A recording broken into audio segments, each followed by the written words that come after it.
కోట్లాది రూపాయల భూములు విలువైంది. ఇప్పుడు అవి ఇచ్చి మీరు భిక్షాటన చేసుకునే పరిస్థితి ఎందుకు వచ్చింది? భిక్షాటన చేయడానికి గల కారణం ఏంటంటే ఆ రోజు మాకు ఆ ఇంటికి ఒక 6 నంబర్ ఇచ్చారు, 6 నంబర్కి ఒక ఉద్యోగం అన్నారనమాట. 8,500 మంది ఈ రోజు వరకు 40 ఏళ్ళు 3 జనరేషన్లు గడిచిపోయినా కానీ 6 నంబర్కి ఉద్యోగం ఇవ్వలేదు. ఆ కారణంగా 8 సంవత్సరాల నుండి స్టీల్ ప్లాంట్లో రిక్రూట్మెంట్ కూడా లేదు. రెండోది ఏంటంటే ఉన్న కూలి పనులను కూడా తీసేస్తున్నారు, ఉన్నటువంటి ఎంప్లాయీలు కూడా వీఆర్ఎస్ ఇచ్చి తొలగించేస్తున్నారు. ఇది వరకు మాకు ఒక నమ్మకం ఉండేది, స్టీల్ ప్లాంట్ ఉంది ఈ రోజు కాకపోతే రేపైనా మాకు ఉద్యోగం వస్తుందని. ఇప్పుడు ఉద్యోగం వస్తుంది అనడానికి అవకాశాలే, ఎందుకంటే ఉన్న వాళ్ళని తొలగిస్తున్నారు కనుక. ఇప్పుడు మేము ఎందుకో అడుగుతున్న భిక్షాటన చేస్తున్నామంటే మేము బ్రతకలేకపోతున్నాం ఒకటి. రెండోది మా దగ్గర తీసుకున్న భూమి ఏదైతే ఉందో అది ఇంకా ఖాళీగా ఉంది. అసలు భూమి అనేది వృత్తి చేసుకోవడానికి ఉపయోగపడాలి. భూమి ఏ వస్తువు కాదు, భూమి అవసరాన్ని మనిషిని కాపాడే ఇది సాధనం. అది మాకు ఖాళీగా ఉన్నది కాబట్టి మాకు ఒక్కో ఆరకాడు కుటుంబానికి 1 ఎకరం ఇమ్మంటాం. ఎందుకు రంచారంటే అమ్ముకోవడానికి కాదు, మా వృత్తులు దాని మీద కొనసాగించుకోవాలి. మేము రకరకాల చేతి వృత్తులు చేసుకొని గతంలో బతికే వాళ్ళం ఈ స్టీల్ ప్లాంట్ రాకమునుపు. ఇప్పుడు కూడా మేము ఆ వృత్తులను అనుసరించి బతుకుతాం. మా తరతరాల వాళ్ళు ఆ వృత్తుల మీద ఆధారపడి బతకాలి. ఇప్పుడు కూడా మేము ఆ వృత్తులను అనుసరించి బతకాలంటే మాకు భూమి కావాలి. ఇప్పుడు ఉన్నటువంటి స్టేట్ గవర్నమెంటే, ఆ రోజు మా స్టేట్ గవర్నమెంటే మా దగ్గర ల్యాండ్ ఎక్విజిషన్ చేసింది.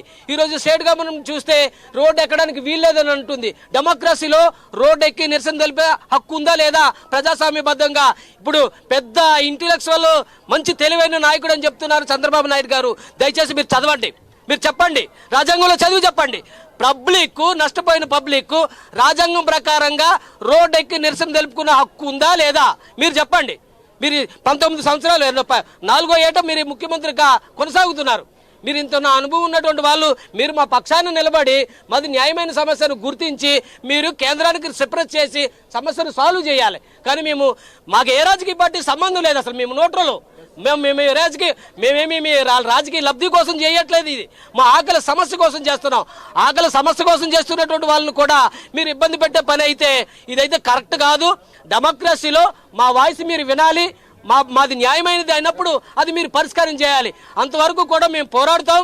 మీరు కూడా ఒక సందర్భాల్లో నిర్వాసితులకు అన్యాయం చేయొద్దని పబ్లిక్ స్టేట్మెంటే ఇచ్చి ఉన్నారు మీరు. మరి ఈరోజు నిర్వాసితులు మేము నిరసన తెలుపుకోవాలనుకుంటే ఎందుకు మీరు రోడ్డు ఎక్కనీయకుండా ఆంక్షలు విధిస్తున్నారు? ఇదైతే తప్పు. స్టేట్ గవర్నమెంట్ ఆధ్వర్యంలోనే ల్యాండ్ ఆర్డర్ ఉంటుంది కనుక మీ ప్రకారంగా మీ కారణంగానే ఈరోజు మాకు పోలీసులు అనుమతులు ఇవ్వలేదని మేము అనుకుంటున్నాం. ఎందుకనంటే పోలీసులకి మాకు వ్యక్తిగతంగా ఏమీ లేదు. వారేమో మాకు శత్రువులు కాదు, వారు మా నుండి వెళ్ళినటువంటి పేద ప్రజలే కనుక మేమేమో స్టేట్ గవర్నమెంట్ ఈరోజు మాకు పర్మిషన్ ఇవ్వలేదని మేము అనుకుంటున్నాం. నెక్స్ట్ జరగబోయే కార్యక్రమాలకైనా మేము కేంద్రానికి మా సమస్య తెలియడం కోసం నిరసన తెలియజేస్తున్నాం. అంతేగాని ఎవరు ఆస్తులో మాకు కావాలని కాదు, మాది న్యాయమైన సమస్య అనేసి మీరు అర్థం చేసుకోండి.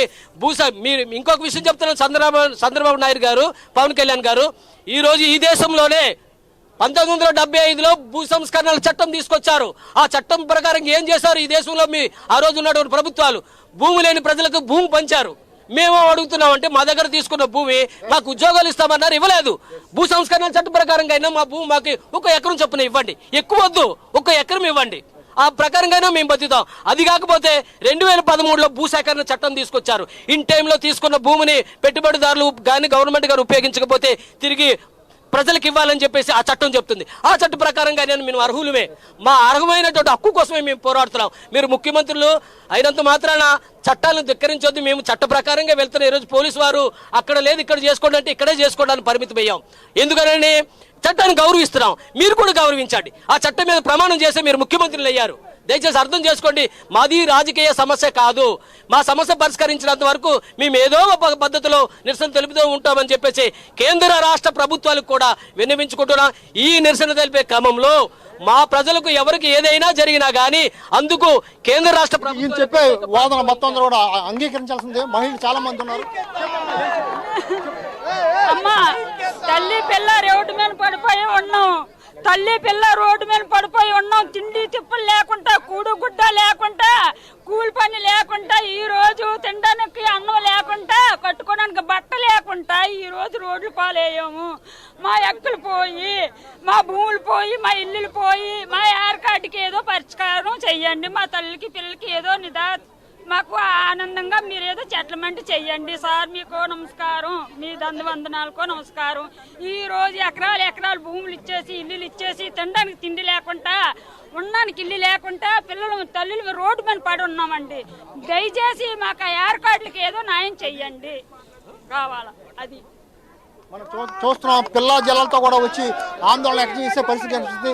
దమ్మ నువ్వేం చదువుకున్నావు, ఏంటి 7th క్లాస్. ఏంటి బాధ ఏంటి? చెప్పు, ఎందుకు వచ్చావు? మా నాన్నకు ఉద్యోగం లేదు, డ్యూటీ రావాలి.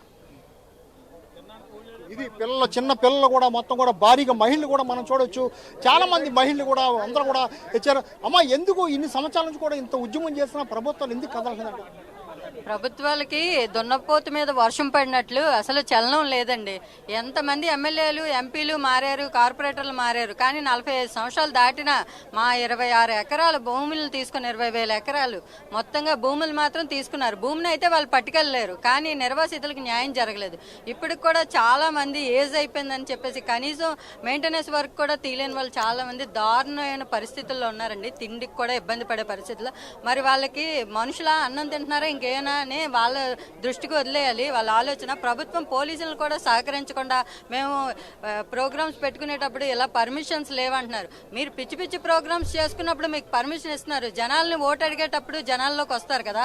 ఏ ప్రభుత్వం అయినా సరే జనాలకు ఉపయోగపడలేనప్పుడు ఆ పదవులు కానీ ఆ ప్రభుత్వాలు కానీ వేస్ట్ అని నా ముఖ్య ఉద్దేశం అండి. జనాలకి న్యాయం జరగాలి. నిర్వాసిత న్యాయం జరిగేంత వరకు మాత్రం ఈ పోరాటం అయితే ఆగదండి. నిర్వాసిత చాలా కష్టంగా ఉంది సార్. డ్యూటీలు కూడా తీసేశారు, కూలి పనులు కూడా మాకు లేవు. మా పిల్లల్ని చదువులు కూడా మేము ఆపేసుకుని ఉన్నాం సార్. మాకు ఏంటి పరిస్థితి? రోడ్డు ఎక్కించాడు ఆ ఎమ్మెల్యేకి ఓటేసి. పనికి మళ్ళీ ప్రభుత్వం వచ్చి రోడ్లు పాలు అయిపోయి వీధులాంటి తిరుగుతున్నాం సార్. ఆడవాళ్ళం అయినా సరే మా పిల్లలు చదువులు ఆపేసి ఇంటికి